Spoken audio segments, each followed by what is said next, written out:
Hey, I'm Lee Wright. I'm the founder of History Camp, and with me in Virginia is... Hi, I'm Carrie Lund, the director of the Pursuit of History, and we are excited to have with us tonight Jane Hampton Cook, the author of Resilience on Parade, Short Stories of Suffragists and Women's Battle for the Vote. Thank you for joining us, Jane. Thanks for having me. Hey, this is the perfect topic, obviously, this year, and you've got a great format for your book. Let's start with Abigail Adams, and I think so many people are fans of Abigail Adams, but I'll bet there's a lot in your research that you found that people aren't familiar with. Well, that's right. I really love Abigail Adams because she was just ahead of her time in a lot of ways. She was highly intellectual, and what I really admire about Abigail's relationship with her husband John is they had this great intellectual chemistry. And she had read, all of these books in her father's library growing up, and so she and John just had a great banter about things and any topic. And so she there was one quote from John Adams that he wrote his wife. He said, "I long to watch you think." And he was in Philadelphia, she was in Massachusetts, and they missed each other, and he just longed for that conversation with his wife. And in March of 1776, while he's thinking about declaring independence from England, she writes him a letter, and she says, as you're making this new code for America, remember the ladies. And that really sets the stage of her ideas of women being better represented in government. And that really lays this foundation that, years later, women built upon that and led to women's battle for the vote that culminated in the 19th Amendment that we've celebrated this year on the 100th anniversary. The letter in which she wrote that was on exhibit. And I don't know if it's on permanent exhibit or not. It was on exhibit at the Massachusetts Historical Society. And it was so interesting to see. Many people know that phrase, right? And of course, it was just one of, in this long letter. And also, of course, and unsurprisingly for the time, right, there's a lot written on the page, right? Because, paper wasn't as available, as inexpensive, so on and so forth. Letters sent less frequently. So it's just packed. And then here's this little phrase, remember the ladies. So, this is an interesting question. So as I understand it, the Dutch, when they came to then New Netherlands, had a different perspective perhaps on women owning property and so forth. And so then we come into the colonial period, and we've got people like Abigail Adams. Was there any concerted effort, any realistic effort to say, gosh, let's make sure that women have the right to vote now? Or when did that start? That started later, but you had, you mentioned the Dutch and the land. Women, there was a woman named Lydia Taft in Massachusetts who voted. Her husband had recently died, and they came to her during the 1750s French and Indian War, and they said, "We need your vote on whether we should start a militia to join the British." And she did. She voted, and then in 1776 in New Jersey, women landowners had the right to vote. But next door, the women in New York who owned land, who inherited it, they didn't, well, I shouldn't say it that way. They could not own land. So you had this unusual juxtaposition where women could own land in New Jersey, but they couldn't in New York. And so for 30 years, women landowners in New Jersey voted from 1776 to 1807. And then they lost the right to vote for political reasons. And then it wasn't until the 1840s where you really do have this concerted, organized effort to remember the ladies. And that came through the Seneca Falls 1848 convention, which was the first women's rights convention. And one of the planks was women should have the right to vote. So do you want to give us a little more background on what brought that convention to life, why that event took place? I think that today, when people think of Seneca Falls, they think of, well, it was about one thing, right? The right to vote. It was about many, many things. And what had happened is Elizabeth Cady Stanton she'd grown up her father was an attorney, and she saw a lot of these women in New York coming to her father. Their husbands had died and they could not own land. And she saw that as an injustice. And she began to realize there were a lot of rules on the books in state law that discriminated against women. And that really bothered her. And in 1840, she went as a newlywed to the World's Abolition Anti-Slavery Conference in London. And at that convention, she met other American women. And then at the convention, the women were not allowed to speak. And that really was a dagger to these American women. And they vowed when they came back to the United States that someday they were going to have a women's rights convention. So that's the background that led to the Seneca Falls Convention. And on the Declaration of Sentiments, which is what they issued that day, they claimed the Declaration of Independence for women. So it was modeled after the Declaration of Independence. And then they listed many things that they wanted to see improve for women. And among those, things were property ownership, the right to have custody of your children in a divorce, the right to control your wages. So the voting was really just one of many concerns. But what Elizabeth Cady Stanton convinced her friend Susan B. Anthony of was that if women had the right to vote, that was the conduit for which they could make other changes in the law, because they could hold their lawmakers accountable through the ballot box.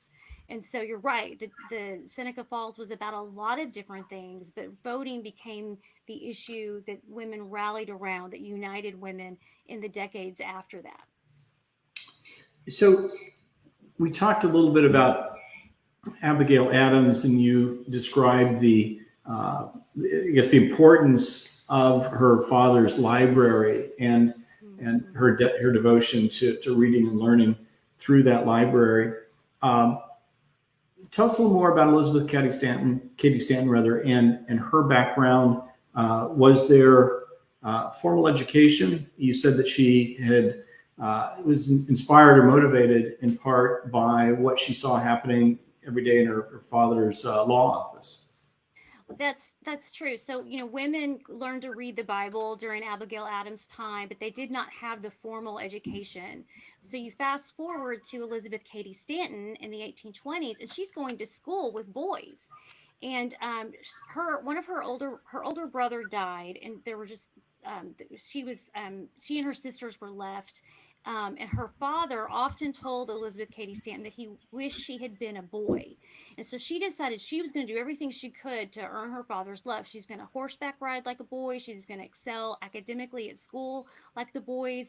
And you see her just this wound. And she realized that part of the problem was that women didn't have as many rights as they needed.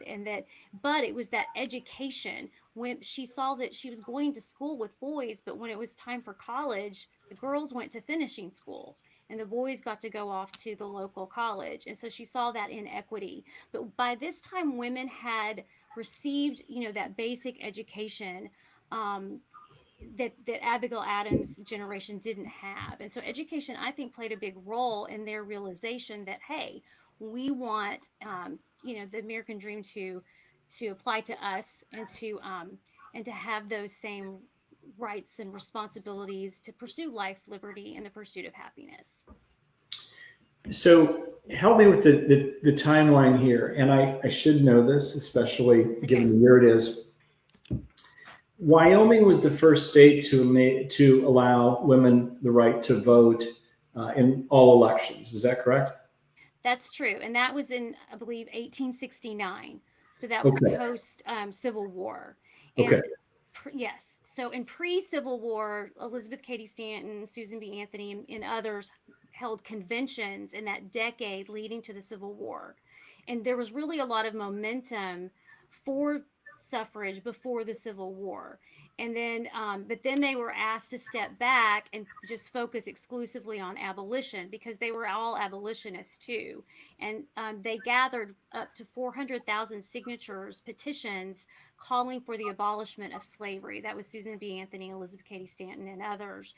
And so they had hoped at the end of the Civil War, the members of Congress would say, oh, we remember your other issue, and that they would act upon it, and they did not. And that set back the movement, and they began to see successes on the state level, like Wyoming. And I think the one of the founders in Wyoming, who got women's right to vote across the finish line in Wyoming was someone who had heard and been inspired by Susan B. Anthony in New York. How interesting. I know there's been a lot of discussion about the role and the timing of abolition versus universal suffrage and so on. So let's go back to Elizabeth Cady Stanton. So she comes back from this convention in London. She's committed to the cause of abolition, probably shocked that she couldn't actually speak, or that other ladies who attended could not speak. And how many years go by until the Seneca Falls Convention? And what is her role in bringing that convention about? So 8 years go by between the World's Anti-Slavery Conference in 1840 and the Seneca Falls Convention in 1848. And at this time, Elizabeth Cady Stanton was a newlywed in 1840. So she's begun to have her family. She's still staying in touch with Lucretia Mott, and some of the others that were at that anti-slavery convention. And they just began to they keep in touch with each other. And Lucretia Mott, in the summer of 1848, came to visit Elizabeth Cady Stanton. She came to visit some other women in Seneca Falls. And they really planned this conference in a very short period of time. They got together one afternoon and said, hey, that conference we've been talking about, let's do it. And they put out an ad in the newspaper, and they had 300 people attend. They were really surprised at how much interest there really was in that convention, and that launched regional conventions, and then that became state conventions. And you had women like Sojourner Truth in 1852, I believe. She spoke to an Ohio women's rights convention. She was a former slave, and she gave this impassioned speech for women's suffrage. And so you did have that momentum before the Civil War. And those conventions continued after the Civil War, and they turned into constitutional amendment advocacy for women having the right to vote through a constitutional amendment.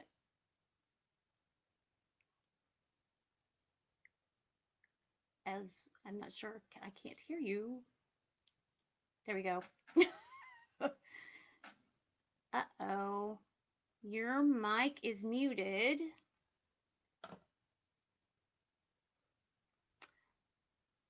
I cannot hear you. So... All right, we can't hear Lee, so I'm going to jump in okay. with the question about Sojourner Truth. Okay. So tell me, tell me a little bit about Sojourner Truth and her involvement in this, and how she really represented perseverance. So in my book, Resilience on Parade, I give each woman that I talk about a character trait, the one that seemed to dominate their personality or their story. So for Abigail Adams, it was taking initiative. For Elizabeth Cady Stanton, it was developing a vision for the vote. And for Sojourner Truth, the characteristic that really stands out to me, that virtue in her, was perseverance, because she was born into slavery. After she was freed, she gave her story to an abolitionist who typed up her slave story and published it. And it was that publication that helped convince other people to oppose slavery, because she was, beaten as a slave. She was separated from her parents. All of her siblings were sold away to another location. Her children were sold away from her. She was ended up in a child custody case with her son, and she won, which was quite remarkable. And that was because of her perseverance. She didn't give up. She kept going to the judge, requesting and pleading for justice for her son. And so her story of just persevering and continuing, and after she became kind of an itinerant preacher as a middle-aged woman, and she began to go around and travel and talk about abolishing slavery, and she talked about women having the right to vote. And there must have been something very powerful about the way she spoke, because I came across this newspaper article that transcribed her speech about women's suffrage, and the writer of the article said if we could only capture the emotion And if you could have heard the speech, you could tell this writer longed for a television, even though he didn't, that hadn't been invented yet. So there was something very strong and powerful in the way Sojourner Truth spoke and communicated that left a really strong emotional impression on people. And that was one of her contributions to women's suffrage. And then Sojourner Truth went on to meet with Abraham Lincoln in the White House in October of 1864. And this was a big triumphant moment for her to be able to meet the great emancipator, the one who had emancipated her people, and that was a very special moment. They exchanged, they had this really great conversation about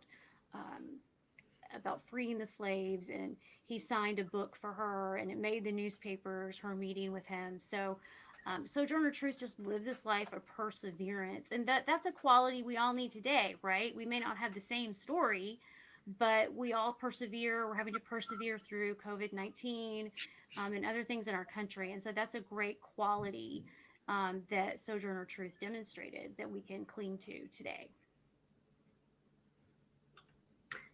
Thank you. Okay, so let's talk a little bit about Susan B. Anthony. She's a name that is well known with the suffrage movement, obviously. So tell me about the suffrage movement during and after the Civil War, and Susan B. Anthony. Well, you've talked a little bit about her role in that. Right. So Susan B. Anthony was a teacher, and the way she came to the need for women to have the right to vote and other and correcting other injustices is that she made $8 a month as a teacher. So Susan B. Anthony's making $8 a month, and the men that are teaching are making 3 times as much as she is, and she could not survive off of $8 a month. And that drove her to want to change the teaching profession, that drove her to want to change things for women.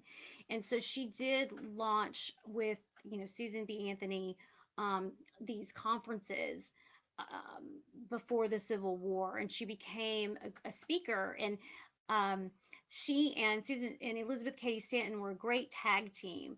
Stanton would often write the words. She was a gifted writer, but Anthony delivered the thunderbolts. She was a gifted speaker, and they really worked together well. And after the Civil War, for the first time in our nation's history, the word male was inserted into the Constitution through the 14th and 15th Amendments that gave freed Black males the right to vote, but not freed Black women the right to vote, and in all women. And so that meant that in order for women to universally have the right to vote in all states at once, the word woman would have to be put into the Constitution. And Anthony tried a lot of different things. She switched her tactics. When one tactic wasn't working, she tried something else. And one of the famous things that she did was in 1872 in Rochester, New York, she voted in the presidential election. And she was arrested for it, put on trial, and her trial was published in newspapers across the country. But she gave a really impassioned speech saying, hey, I'm a U.S. citizen, and I should have the right to vote. And the judge was against her. He wrote his decision before he even heard the case. And so she lost her case, was fined $100, but the judge didn't want to give her the ability to appeal the decision, so he freed her from jail. And because she was not in jail or in custody, she could not appeal her case to a higher court. And so that's one of the things about Susan B. Anthony, is that she was arrested for voting.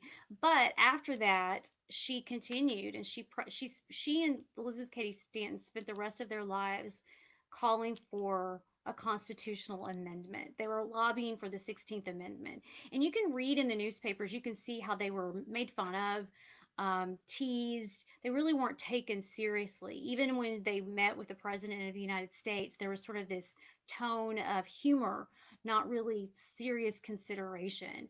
And even though they did not succeed, you mentioned it earlier how they did not succeed with a constitutional amendment, but they did succeed on state levels with Wyoming, other states, Utah, Colorado, other states came along and gave women the right to vote. Um, but one of the big changes culturally was that Anthony and Stanton and others made public speaking for women culturally acceptable.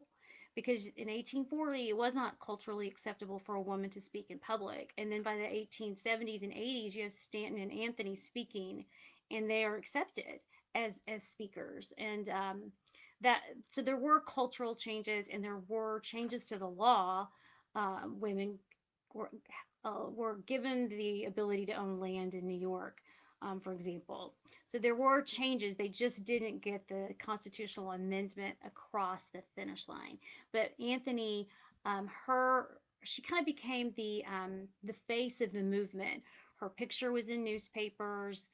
Her biography, I found information about her $8 a month teaching salary. I found it in a biographical article about her in a newspaper, and so that's one reason why she became the face of the movement, is that they were using her image and her photograph to show that women were respectable, and that they should have the right to vote.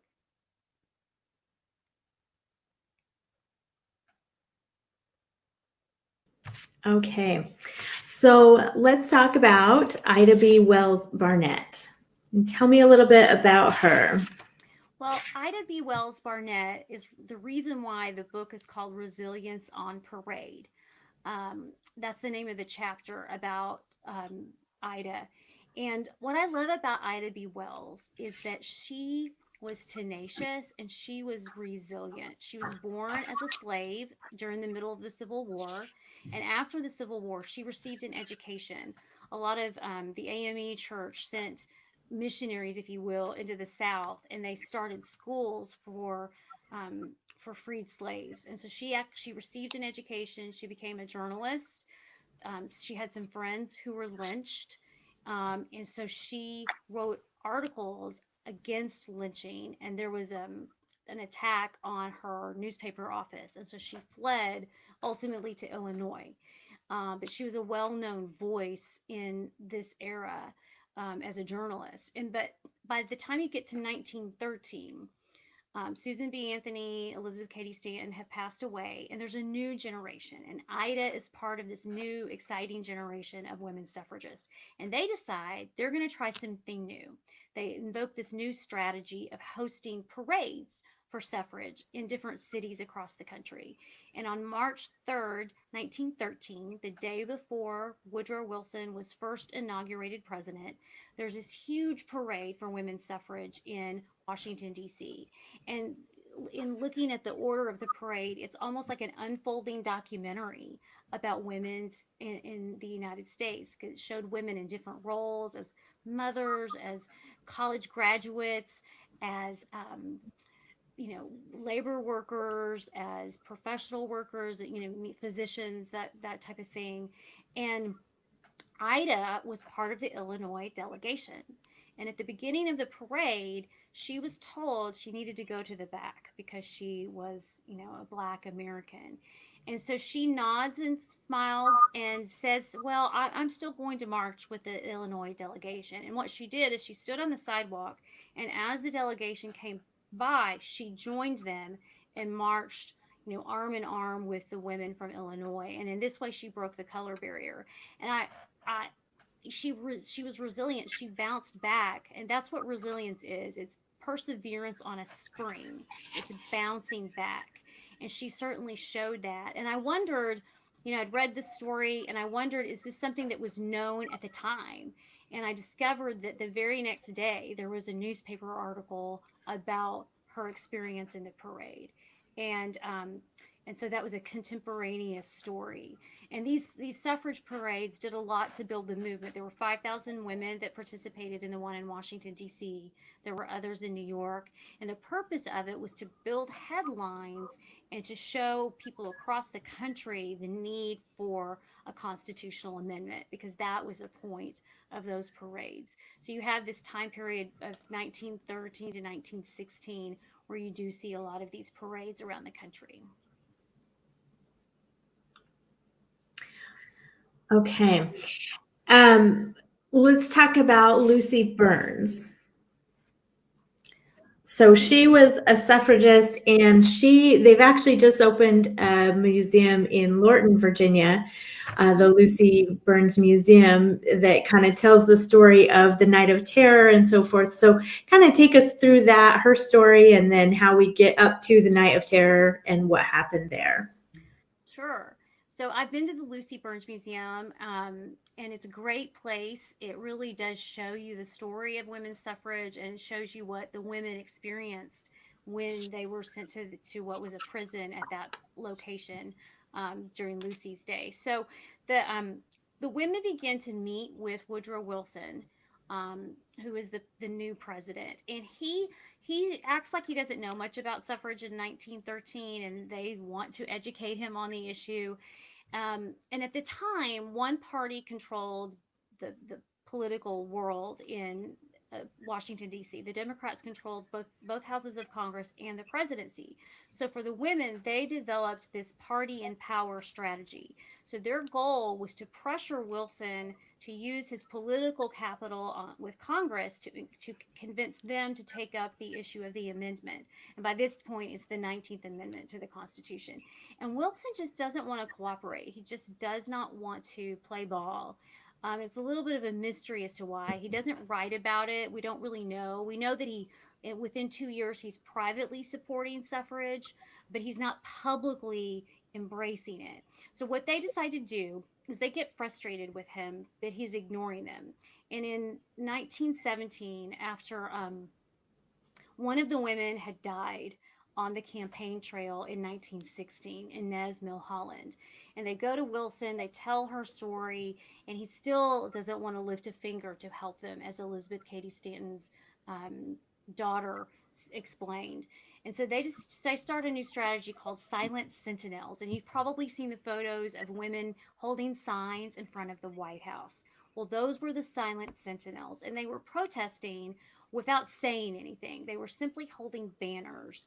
Mr. President, how long must women wait for liberty? Mr. President, what will you do for women's suffrage? And they start this in January, and it goes on for 6 months, pretty much without any controversy other than the fact that they're doing this. I mean, they're not being arrested. They're allowed to do this. And then World War I has broken out. And unlike during the Civil War, when the women were told to, stand back and hold off, these women said, no, there are mothers whose sons are going off to war. They're being drafted, these sons, and their mothers have no say. They can't go vote. And so they were very tenacious, and they were also very creative. Their signs were clever. They got attention. But by June and especially into the fall of 1917, the women are beginning to get arrested. And there's an in and out of jail. And by November of 1917, Lucy Burns, who's the vice president of the National Woman's Party, she's arrested and she is sentenced to 6 months for blocking traffic on the sidewalk. That's her citation. And of course, 6 months is an outrageous length of time for something like that. And it's when they're in the museum, not the museum, the jail in Lorton, the Occoquan workhouse, that they are thrown. There's a night of terror on November 17th, I believe, that week, where they're thrown into jail. They're Lucy's arms, or she's handcuffed like this, with her arms above her head, up on the bars of the prison for an entire night. And she's creative, and she's seen these women get, thrown and hit and hurt, and they have terrible conditions. Their blankets are only washed once a year. They're given shoes that are one size fits all. They have worms in their soup. It's pretty horrific, dirty conditions. So she writes down what's going on with this abuse on slips of paper, gets it to an inmate who has a family member come visit them. And that inmate gives it to their family member. That family member gets it back to the headquarters of the National Woman's Party. And within hours, telegrams are being sent to newspapers across the country about the Night of Terror and the abuse these women are receiving in prison. And that is finally what convinces Wilson to put pressure on Congress. He realizes that he's up against some really bad publicity with if one of these women were to die, they were going on a hunger strike in prison. And so he finally says, okay, the women are released from jail, their records are expunged, and he begins to put some pressure on Congress to take up the amendment. And it still takes time, it still takes convincing. He gives a speech to the Senate, a midterm election switches the power dynamics in Congress. And so then you have the 19th Amendment get out of the members of Congress vote on the 19th Amendment in both houses, and then you have a ratification process. But the emotional turning point was Lucy Burns and the other women who were in that prison, enduring some pretty unbearable conditions. And I like to call that creative courage, that Lucy had the wherewithal to get word to the press. And so she really exemplifies, courageous creativity, creative courage, however you want to look at it. And that's I think a virtue that we can all appreciate. Absolutely. So Wilson is kind of an interesting character in this whole thing. And, given the role that his wife played, when he was disabled for an extended period at the end of his term, his failure to support suffrage sooner is a little bit ironic. Do we know what his wife thought about Wilson's reticence? Supposedly she was against suffrage, but it's really a kind of a peculiar thing. I think he kept saying that it was that he didn't have control over his party, and I suspect that there were governors who were against it. I know the governor of Texas, Paul Ferguson, was against suffrage, and I think he just may have felt the pressure from members of his party like that, as to why he opposed it. For a while, there was this fear that if you gave women the right to vote, then they would pass an amendment to the Constitution abolishing alcohol, and because a lot of women were in the temperance movement, so there was some liquor lobby momentum against women getting the right to vote. But prohibition passed before the 19th Amendment, so that argument was gone by the time you really get to the end of Wilson's term. So it's a little bit peculiar. He had daughters too. I just don't quite know. I think he may have just been, that just wasn't his issue. Civil rights was not he did not do well in the area of civil rights. And this is part of that. That is true. So with the attacks against suffragettes, did the public not kind of cry out against that? Were they okay with that? Well, that was part of I think what finally pressured Wilson is because you would have headlines talking about World War I on one side of the newspaper, and then you'd have news and updates about the suffragists.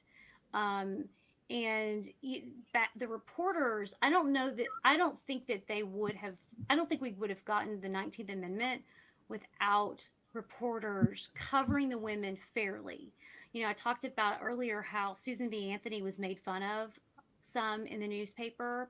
By the time you get to Lucy Burns, they are taken seriously, and the newspaper reporters just factually cover what the women are doing. And during their protesting, they would have New Jersey Day, where the women at the White House were from New Jersey. They'd have College Graduate Day. They'd have women who worked in factories come on other days. They kept pumping the publicity to keep getting news coverage over their issue.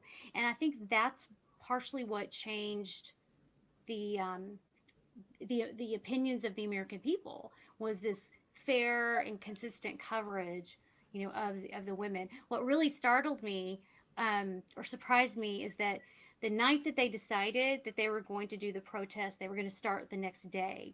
I found an Alaska newspaper that had the news that they were going to start these protests before the protest actually started, which means that the women contacted the Associated Press that night and told them of their plans, and they were running stories, as far away as Alaska the next morning. So they really knew, the women figured out how to use the press to their advantage.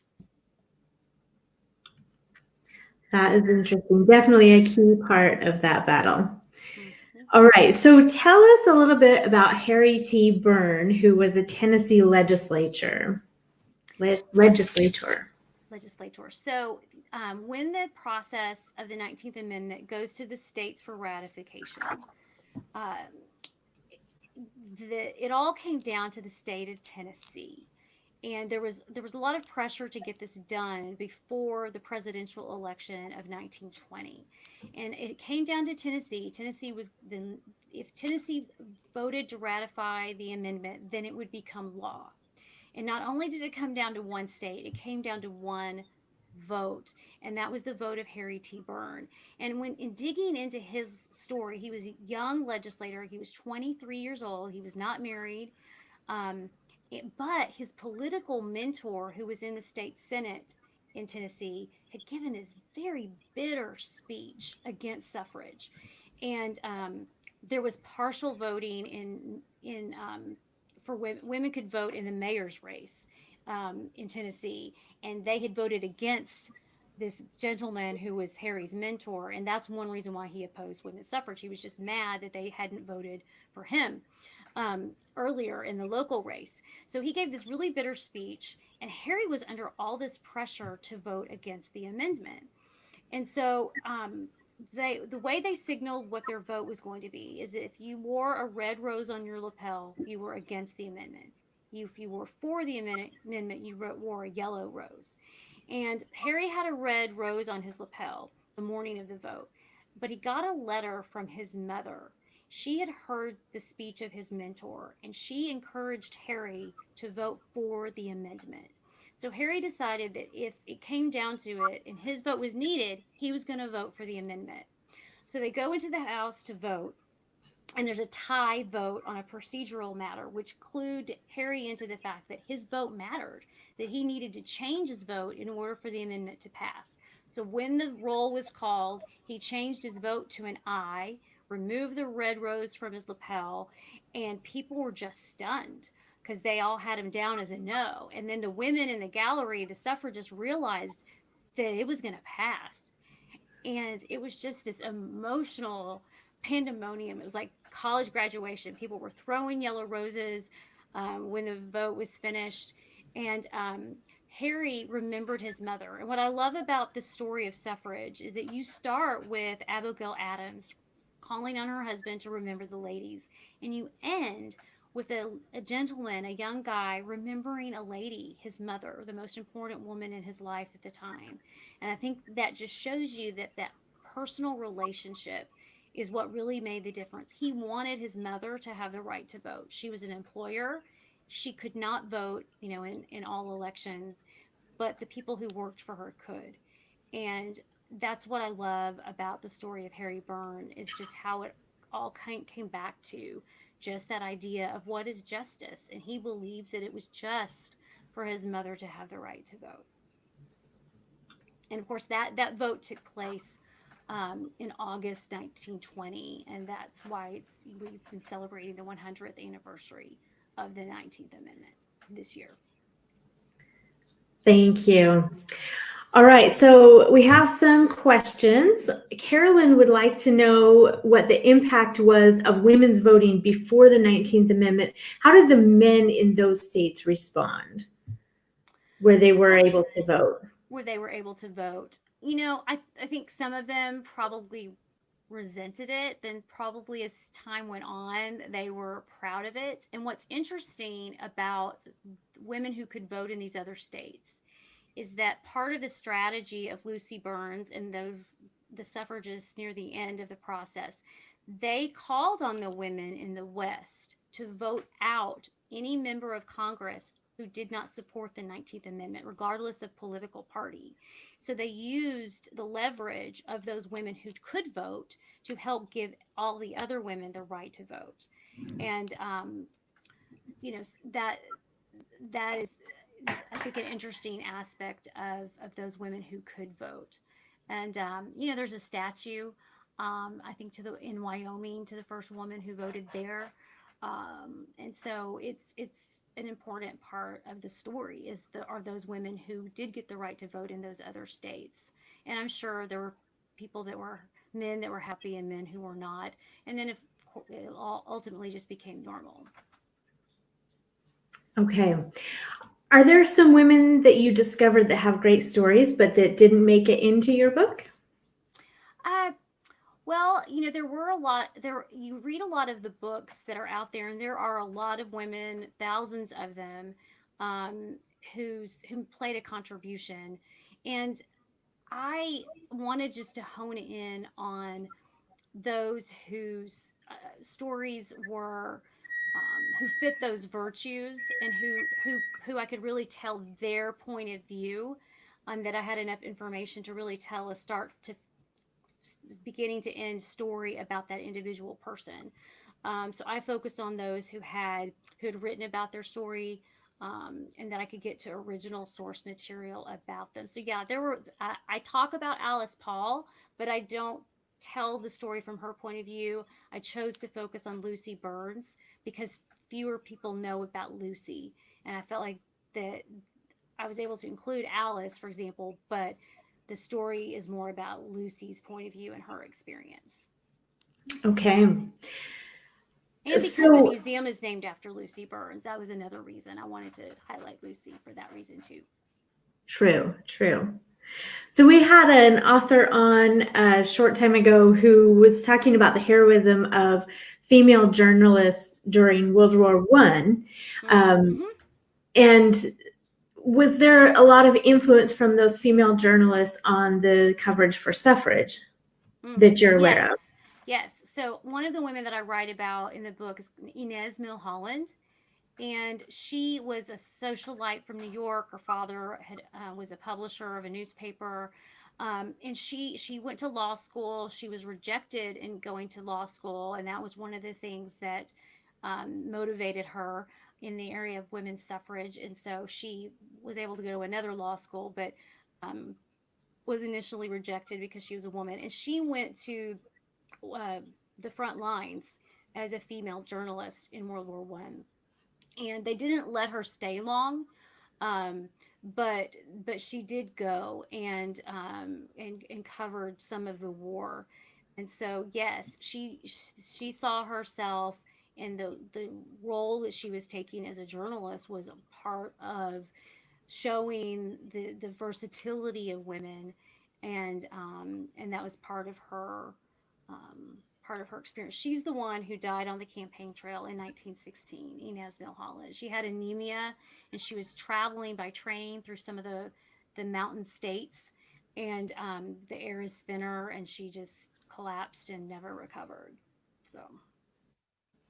Okay. Charles would like to know, after winning the Wright, did women turn out to vote in those early years? Yes, they did. So the first election, of course, was the presidential election in 1920, Warren Harding, and women did vote in that election. And I think you see a blossoming of women after 1920. You see women begin to they began to do more in society. And I think that really was kind of the spark that led to a lot of other things later in the century, was that voting. And I'm sure for some women, some women probably hadn't thought about voting and then took advantage of it. And those that had been fighting on the front lines for the vote, you know that they voted in those early elections. So. Absolutely. Sorry, go ahead. No, I was just going to say, I think there were about 20 million women in the United States during this time period, if that's right, if I've got that number right. So just to kind of give you an idea of scale. Mm-hmm. All right. Well, thank you so much, Jane. This has been fantastic. It's always fun to learn these stories of these women who are so brave and courageous, and resilience is definitely the word for them, for sure. So thank you for joining us.